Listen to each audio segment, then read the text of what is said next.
চিংড়ি মাছ দিয়া উস্তা দিয়া রান্না। পাশে চুলায় ভাত বসিয়ে দিয়েছে।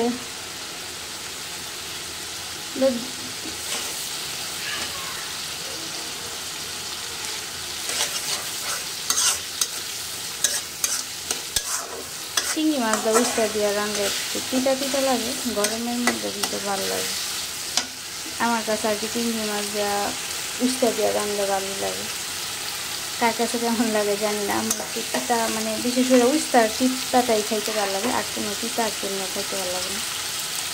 এবার এখানে তিতা নিচে উস্তা, টমেটো, চিংড়ি মাছ আরও আছে।